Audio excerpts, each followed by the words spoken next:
بسم اللہ الرحمن الرحیم۔ ناظرین، آپ کا میزبان ایم عالم آپ کی خدمت میں ایک بار پھر حاضر ہے۔ اس پروگرام میں آپ گفتگو سن رہے تھے پچھلے پروگرام میں اسپین میں مسلمانوں کی آمد، عروج اور زوال۔ اس موضوع پر ہمارے ساتھ گفتگو میں شامل تھے ہمارے معزز مہمان جناب فرید ملک، اور ہمارا جو پچھلا پروگرام تھا اس میں ہماری بات ختم ہوئی تھی جہاں وہیں سے پھر یہ سلسلہ جوڑا جاتا ہے۔ ملک صاحب، ایک بار پھر آپ کو خوش آمدید کہتے ہیں۔ Thank you very much. السلام علیکم ناظرین، ہم اسی جگہ سے اپنی گفتگو کا آغاز کرتے ہیں۔ جناب عبد الرحمن الثانی جو تھا یہ بڑا متحمل مزاج انسان تھا، اچھا، اور اس کو فنون لطیفہ سے بڑا لگاؤ تھا، ٹھیک ہے، لیکن زیادہ لگاؤ اس کا جو تھا وہ موسیقی کے ساتھ تھا، اچھا، اور یہ بڑا مطلب اس قسم کا عاشقانہ مزاج اچھا۔ کا بادشاہ گزرا ہے، اور اس نے بھی مسجد کرتبہ کی توسیع میں حصہ لیا اس نے، ہاں، وہ تو سب جو بھی آتا رہا ہے، اچھا، وہ بھی کرتا ہے، وہ ابن ابی عامر تک وہ بات چلتی رہتی ہے، ٹھیک ہے۔ تو یہ عبد الرحمن الثانی جو تھا اس نے بھی کافی اصلاحات کی ہیں، لیکن اس کا جو ٹرینڈ تھا وہ میوزک کی طرف زیادہ تھا۔ اچھا، ہارون الرشید کے زمانے میں ایک بہت بڑے میوزیشین تھے جن کا نام تھا اسحاق۔ وہ اپنے زمانے میں مختلف انسٹرومنٹ انہوں نے سیریا میں بنائے تھے، دمشق میں، اور کافی انہوں نے وہ اپنی محنت کی تھی، اور وہ راگنیاں تیار کرتے تھے، اچھا، بہت بڑے میوزیشین تھے، اور ہارون الرشید ان کو بہت پسند کرتے تھے، اور ان کا ہارون الرشید کے فیصلوں پر کافی ان کا اثر تھا، یعنی جو وہ بات کہہ دیتے تھے ہارون الرشید اکثر مان لیتے تھے، انکار نہیں کرتے تھے، ٹھیک ہے۔ تو ہارون الرشید کے زمانے میں اسحاق کا ایک شاگرد تھا، زریاب جو ہے وہ ان سے سبق لے رہا تھا، ان کا مطلب شاگرد تھا، یعنی میوزک سیکھ رہا تھا، لیکن اس نے اپنے میوزک کے سیکھنے کے دوران میں اس نے کئی انسٹرومنٹ جو ہیں وہ ان کو ملا کے اور کئی ڈیفرنٹ راگ جو ہے وہ بنائے، ٹھیک ہے۔ اور ایک دن ہارون نے جب اس کا وہ گزرتے ہوئے جب اس کا میوزک سنا تو اس نے کہا یہ میرے دربار میں کل اس کو حاضر کرو، اور یہ اپنا کلام جو ہے وہ پیش کرے۔ تو اس کے بعد جو ہے وہ زریاب وہاں پر حاضر ہوا اور اس نے اپنا میوزک پیش کیا، اور وہ میوزک اتنا شاندار تھا کہ ہارون الرشید نے کہا کہ اب یہ ریگولر یہاں آئے گا اور میری محفل میں جو نا یہ اس کو رونق بخشے گا، درباری بنا لیا، درباری بنا دیا، ٹھیک ہے۔ تو اس کے دوسرے دن اسحاق نے اپنے شاگرد کو بلایا، یعنی اسحاق نے زریاب کو بلایا، ٹھیک ہے۔ اس نے کہا کہ اب یہاں سلسلہ یہ ہے کہ ہارون الرشید تمہاری طرف زیادہ مائل ہے، اور مطلب یہ اس میں انٹرسٹ جو ہے نا وہ کنٹراسٹ کر رہا ہے، ٹھیک ہے۔ تو اب سلسلہ یہ ہے کہ یا تو آپ مجھ سے اتنی رقم لے لیں، یہ پیسہ ہے، اور آپ نہ صرف یہ شہر چھوڑ دیں بلکہ آپ کو یہ ملک چھوڑنا پڑے گا، ٹھیک ہے، اور میں آپ کو خط بھی دے دیتا ہوں کہ آپ افریقہ چلے جائیں یا کسی اور جگہ چلے جائیں، لیکن یہاں سے آپ چلے جائیں، ٹھیک۔ اور یا دوسری بات یہ ہے کہ پھر میرا مقابلہ کرو، دربار میں ہم دونوں کا مقابلہ ہوگا، ایک تو وہاں پر جو بھی ہارا جیتا اس میں ایک کی آدمی کی ڈیتھ ہوگی، قتل کروا دیا جائے، قتل کا، یا تمہارا یا میرا، تو اب فیصلہ تمہارے ہاتھ میں ہے۔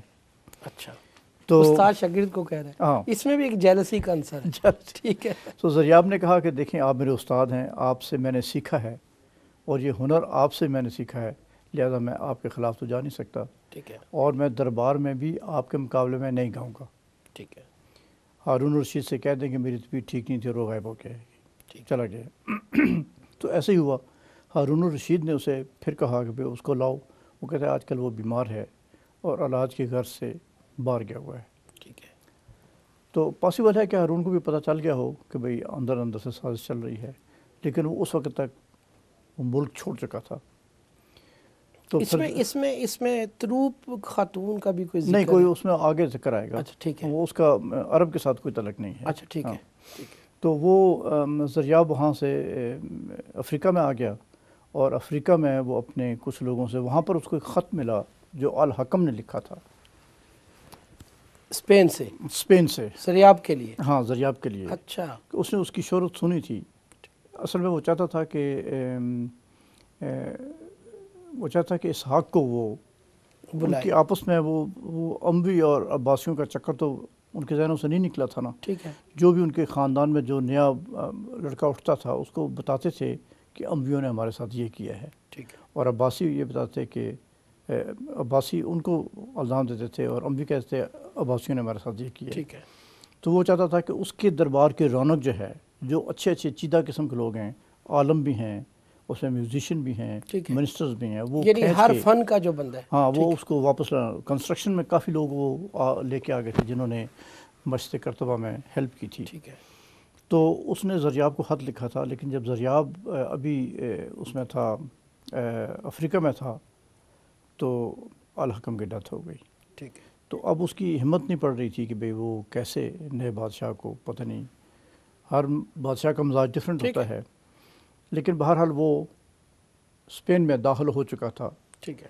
جب اس کو لوگوں نے کہا کہ بھئی تم خود پہل کرو، جا کے مل لو، لیکن اس عرصے میں عبد الرحمن الثانی جو ہے اس کو بھی پتہ چل چکا تھا، کیونکہ اس نے جو خط کتابت ہوتی ہے اس نے دیکھا کہ میرا باپ اس کو بلا رہا تھا، پتہ نہیں وہ آدمی کدھر گیا ہے. ٹھیک ہے. تو اس نے پرسو کیا اور اس نے اس کو بلا لیا. ٹھیک ہے. تو وہاں پر آ کے اس نے کئی نئے راگ جو ہیں وہ ایجاد کیے. اچھا. اور اس نے اسپین کا نقشہ ہی بدل دیا. کھانے کے جو برتن تھے وہ اس نے چینے کے برتن انٹروڈیوس کرائے. ٹھیک ہے. لباس اس نے مختلف قسم کے تخلیق کیے، ہاں تخلیق کیے، ڈیزائن کیے اور پھر انٹروڈیوس کرائے. بادشاہ کا لباس ڈیفرنٹ ہو گیا اور درباریوں کا لباس ڈیفرنٹ ہو گیا، وزیروں کا ڈیفرنٹ ہو گیا. اور اس لیے اس کے علاوہ وہ سلک میں بڑا ماہر تھا، تو سلک کے کو استعمال کر کے اس نے لباس جو ہیں وہ خواتین کے لیے بنائے. تو اس طرح سے اس کا عروج جو ہے وہ شروع ہوا. ٹھیک ہے. اور وہ کافی پاپولر ہوا اور اس نے اپنی راگنیاں جو ہیں وہ پیش کیں اور اس کا اثر جو ہے وہ عبد الرحمن الثانی پہ پڑا. اور وہ کوئی فیصلہ بھی ہے وہ اس کے بنا جو ہے وہ نہیں کیا کرتا. جس طرح ادھر ہارون رشید جو ہے وہ اسحاق کی انوالومنٹ یہاں تک کی تھی کہ وہ اس کی بات نہیں ٹالتا تھا اور کوئی بھی فیصلہ کرتا. اسی طرح زریاب کی جو ہے وہ ادھر عبد الرحمن الثانی کی وہی پوزیشن بن گئی. وہ رات کو اکثر یہ ہوتا تھا کہ پوری رات جو ہے وہ اس کے گیت، اس کے گانے اور میوزک جو ہے وہ سنتا رہتا تھا. ٹھیک ہے. اور زریاب نے انڈین اور ایران کا میوزک جو ہے وہ لے کے اور عربوں کا مکس اپ کر کے اس نے اسپین میں کئی راگ جو ہیں اور میوزک جو ہیں وہ ایجاد کیے تھے. اور انسٹرومنٹ تو اس نے بے انتہائی ڈفرینٹ قسم کے انسٹرومنٹ جو ہیں وہ اس نے خود تخلیق کیے تھے. تو اس کا کافی عروج تھا. اور اپنے عبد الرحمن الثانی جو ہے وہ اس کو کافی ٹرسٹ کرتا تھا. تروب جو تھی وہ بیوی تھی عبد الرحمن الثانی کی. اچھا. ہاں یہ بیوی تھی اور بڑی خوبصورت بیوی تھی یہ. اچھا. لیکن اس میں یہ ہے کہ اس کا ایک بیٹا تھا جو عبداللہ اس کا نام تھا، اور تروب یہ چاہتی تھی کہ وہ اس کا جانشین بنے. ٹھیک ہے. تو تروب سے عبد الرحمن الثانی کو کافی عشق تھا. اس کی اور بھی بے انتہا کنیزیں کافی تھیں اور ہوں گی، کیونکہ وہ ذرا عاشق مزاج قسم کا بادشاہ تھا. لیکن تروب کے ساتھ اس کو خاص لگاؤ تھا اور اس کو ملنے کے لیے وہ اکثر پہلے بتایا کرتا تھا کہ میں آ رہا ہوں، اور اس کی اجازت سے ملتا تھا. اچھا. کنیز کی؟ ہاں نہیں، وہ اس کی بیوی تھی. بیوی تھی لیکن تھی تو کنیز نہ؟ نہیں کنیز نہیں تھی، اس کی وہ خاندانی عورت تھی. اچھا خاندانی عورت. ہاں تو لیکن اس میں بڑے رکھ رکھاؤ والی وہ بیوی تھی. اور وہ مطلب ہے کہ اگر اس کی جب خواہش ہوتی تھی تو پھر وہ اجازت دیتی تھی، ورنہ عبد الرحمن الثانی جو ہے وہ اس کے پاس نہیں جا سکتا تھا. تو وہ اس نے اجازت دی کہ ہاں تم آ سکتے ہو، لیکن شرط یہ ہے کہ دروازہ کھلنے سے پہلے وہاں پر اشرفیوں کے ڈھیر لگانے پڑیں گے تمہیں. اچھا. اور جب ڈھیر لگ جائیں گے اور جس وقت میں مطمئن ہوں گی اس وقت دروازہ کھلے گا. کیا بات ہے. اور میں وہاں سے بالکنی سے دیکھتی رہوں گی کہ کتنی اشرفیاں ہو گئی ہیں. تو وہ بالکنی میں کھڑے ہو کے اس نے وہ ساری اشرفیاں وہ توڑے کے توڑے جو ہیں آتے تھے اور وہ خالی ہو جاتے تھے. اور ڈھیر لگتے رہے، اشرفیوں کے ڈھیر لگتے گئے، کیا بات، حتیٰ کہ اس کے دروازے کے اوپر تک وہ اشرفیاں گئیں۔ تو پھر اس نے اپنے خادمین سے کہا کہ اب دروازہ کھول دو اچھا، اور یہ اشرفیاں اندر لے آؤ۔ تو اس کے بعد وہ دروازہ کھلا اور پھر اشرفیاں وہاں سمیٹی گئیں، ان کو پھر دوبارہ جو ہے وہ تھیلوں میں بھرا گیا ٹھیک ہے، اور اور وہ تروب تک پہنچائی گئی، تروب تک پہنچائی گئی۔ ٹھیک ہے، تو پھر اس نے وہ اجازت دی۔ اب سلسلہ یہ تھا کہ وہ اپنے بیٹے عبداللہ کو اس کا جانشین بنانا چاہتی تھی، اور وہ چاہتی تھی کہ زریاب اس کا ساتھ دے، کیونکہ زریاب کا بڑا اثر تھا اس کے اوپر۔ اس نے زریاب کو بھی اپنے ساتھ ملانے کی کوشش کی، لیکن زریاب جو تھا وہ بہت ہی عقل مند اور چالاک قسم کا آدمی تھا۔ ٹھیک ہے، وہ اس کو مطلب کہہ دیتا تھا کہ ہاں میں آپ کے ساتھ ہوں، لیکن ایکچولی وہ اس پورے کھیل میں وہ آنا پسند نہیں کرتا تھا، نہ کسی سازش کا حصہ بننا چاہتا تھا۔ ہاں، ٹھیک ہے، لیکن اس کو ویسے بھی عبد الرحمن الثانی سے ویسے بھی پیار تھا، اور وہ اس کا پیٹرن تھا، سرپرست تھا، تو اس کے معاملے میں وہ نہیں آنا چاہ رہا تھا۔ لہذا پھر اس نے کیا کوشش کی تروپ نے، کہ اس نے بادشاہ کو زہر دلانے کی کوشش کی۔ یعنی وہ اپنے خامد کے خلاف کیوں ہوئی؟ یہی کہ وہ نہیں چاہتا تھا کہ عبداللہ جو ہے، عبداللہ میں اس کو صلاحیتیں نہیں تھیں۔ اچھا، وہ چاہتے تھے عبداللہ اس کا جو بیٹا ہے وہ جانشین بنے، لیکن عبداللہ میں اتنی صلاحیتیں تھی نہیں، ویسے بھی اس کی عمر بھی کم تھی، اور ویسے بھی وہ نہیں چاہتا تھا کہ یہ اس قابل نہیں ہے کہ وہ اس ملک کے انتظامات سنبھال سکے۔ اچھا، تو وہ اس فیور میں نہیں تھا، لہذا اس نے اس کو زہر دینے کی کوشش کی، تروپ نے۔ اور تروپ کو اصل میں بادشاہ سے کوئی زیادہ لگاؤ نہیں تھا، وہ بڑے رکھ رکھاؤ والی عورت تھی اور وہ اپنی من مانی کرتی تھی، لیکن اس میں یہ ہے کہ اس نے خانسامہ کو اپنے ہاتھ میں کر لیا، اور اس نے کہا کہ تم نے یہ زہر اس کے کھانے میں ملانا ہے۔ وہ خانسامہ جو تھا وہ عبد الرحمن الثانی کا بڑا مطلب معتمد ساتھی تھا، اپنا بڑا قریبی اور اعتماد والا تھا۔ تو اس خانسامہ نے، بلکہ کک کہیے کہ اس کک نے یہ سارا راز بادشاہ کو بتا دیا۔ اچھا، اس نے کہا کہ اب جو آپ کے پاس کھانا آئے گا وہ آپ نے نہیں کھانا ہے، بلکہ کسی اور آدمی کو کہیں یا مجھے ہی کہیں۔ کسی اور آدمی نے بتایا، لیکن اس نے بھی بتایا، لیکن اس کو انٹیلیجنس نے بھی بتا دیا کہ بھئی یہ جو کھانا آئے گا یہ آپ نہ کھائیں۔ غالباً یہ ہے کہ اکثر جو تاریخ دان ہیں وہ یہ لکھتے ہیں کہ کک نے نہیں بلکہ کسی اور انٹیلیجنس افسر نے بتایا تھا اس کو کہ اب یہ جو کھانا آ رہا ہے اس میں آپ یہ نہ کھائیں، اور آپ کک کو کہیں کہ تم کھاؤ۔ ٹھیک ہے، تو جب وہ کھانا آیا تو عبد الرحمن الثانی نے کہا کہ اس نے کہا جی یہ بہت اچھا کھانا ہے، یہ آپ کھائیں۔ تو اس نے کہا تم پہلے چکھو۔ تو اس کو پسینہ آ گیا۔ اچھا، اس کو پسینہ آ گیا۔ اس نے کہا نہیں یہ بہت اچھا کھانا۔ اس نے کہا ہاں اچھا ہے، لیکن تم پہلے چکھو۔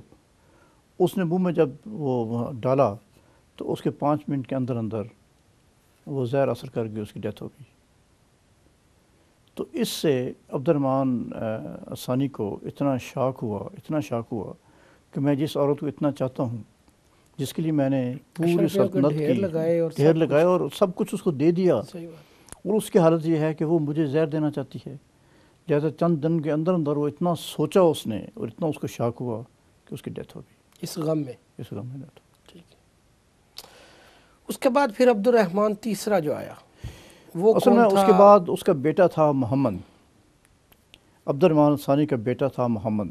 اچھا، وہ کچھ تھوڑے سے عرصے کے لیے آیا، لیکن وہ سلطنت کافی پھیل چکی تھی، وہ اس کو کنٹرول نہیں کر پایا، اور پھر اس کا چچا آیا، اور اس کا چچا جو ہے کچھ عرصہ اس نے حکومت کی، لیکن یہاں پر جو ہے وہ 2-3 لوگ آئے تھوڑے عرصے کے لیے، حتیٰ کہ اس کا جو بیٹا تھا، اس کے چچا کا جو بیٹا تھا وہ پھر آیا، اور اس نے 24 ایئرس تک حکومت کی، لیکن تاریخ میں اس کا اتنا اس کی کوئی اچیومنٹس نہیں تھیں۔ ٹھیک ہے، تو اس لیے اس کا لیکن نام تاریخ جس عبد الرحمن کا ذکر کر رہی ہے اس کے بعد اس کا بیٹا تھا جس نے 24 سال حکومت کی، اس کے بعد اس کا بیٹا جو تھا عبد الرحمن، ہاں یہ یعنی تیسرا ہاں پوتا، اس میں رشتے میں کوئی پوتا وغیرہ بنتا تھا۔